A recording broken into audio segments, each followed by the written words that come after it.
Bank आपल्या ताब्यात ठेवायची का दुसऱ्यांनी ज्यांनी आतापर्यंत सगळं मोडून काढलंय त्यांच्या ताब्यात द्यायची? ये तो अभी टेलर है, पिक्चर अभी बाकी है.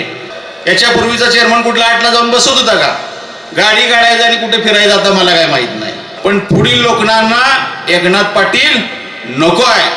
का नको आहे?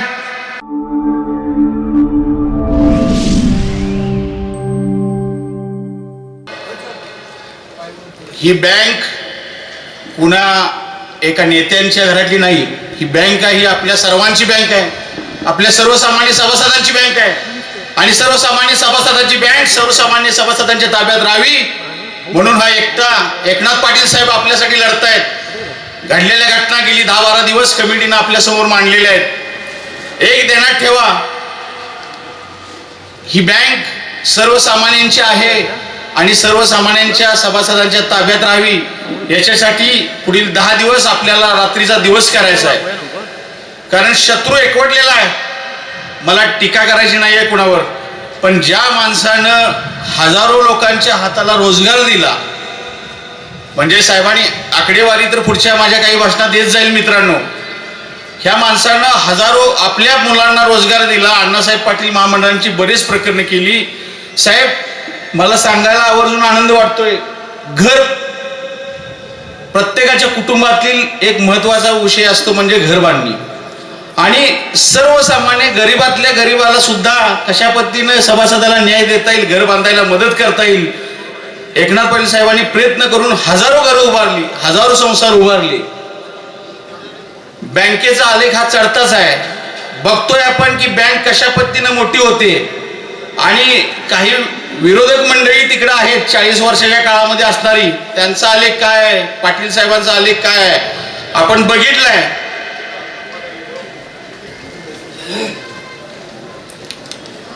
मला खऱ्या अर्थानं तुम्हाला सांगायला आनंद वाटेल मित्रांनो की आपण ठरवायचं आहे बँक आपल्या ताब्यात ठेवायची का दुसऱ्यांनी ज्यांनी आतापर्यंत सगळं मोडून काढलंय त्यांच्या ताब्यात द्यायची.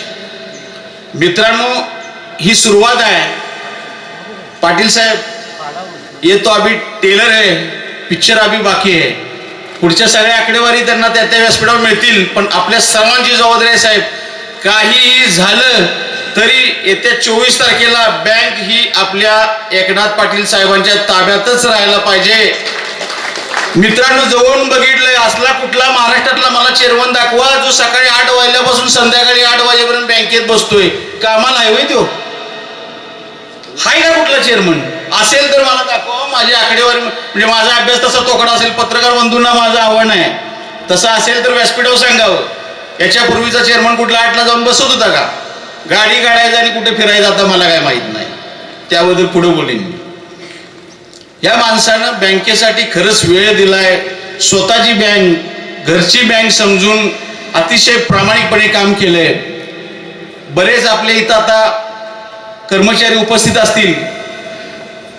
सगळं संचालक मंडळाने स्वतः चेअरमन साहेब कुठलंही असले तर ते वसुलीचा विषय असू दे, कर्ज प्रकरणाचा विषय असू दे, जातीनं सभासदांच्यापर्यंत पोहोचले, त्यांना न्याय द्यायचं काम केले. बँकेला कशा पद्धतीनं अतिशय चांगल्या पद्धतीनं चढत्या आलेखावर नेता येईल या पद्धतीनं त्यांनी प्रयत्न केला. आणि बुद्धळकर पाटील साहेब, तुम्ही सांगितलं आता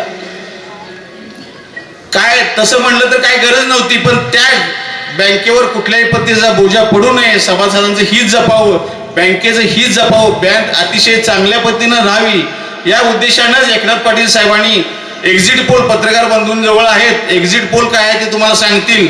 सध्याचं सत्ताधारी पॅनेल खूप आघाडीवरती आहे, खूप आघाडीवरती आहे. तरी सुद्धा एकनाथ पाटील साहेबांनी मोठं मन दाखवलं आणि सांगितलं की मित्रांनो काही हरकत नाही, जर बिनविरोध होत असेल तर माझी सुद्धा ती तयार आहे. मी त्या पद्धतीनं तिने सलोखा दाखवला. पण पुढील लोकांना एकनाथ पाटील नको आहे. का नको आहे? का नको आहे? अरे तुमचं काय चालणार नाही ना, ते तिथे येऊन बसला तर परत चालेल का? नाही चालणार. कारण का चांगली माणसं कुठेही चालत नाहीत. मित्रांनो, या सगळ्याचा विचार करूया. मी जास्त वेळ बोलणार नाही. मला क्षणात आता देसाई साहेबांनी वर्णन केलं म्हणून त्या गोष्टीचा मी मुद्दा परत हे करतो. मी तसा पन्हाळ्यातला आहे, पाण्याची यंत्रणा भरघोस मतानं एकनाथ पाटील साहेबांच्या पाठीशी असणार आहे. कुणी कुठेही जाऊ, नेते कुठेही जाऊ, सर्वसामान्य सभासद, सर्वसामान्य नोकरदार, शेतकरी वर्ग सर्व आणि सर्व एकनाथ पाटील साहेबांच्याच पाठीमागे आहे एवढं बोलतो.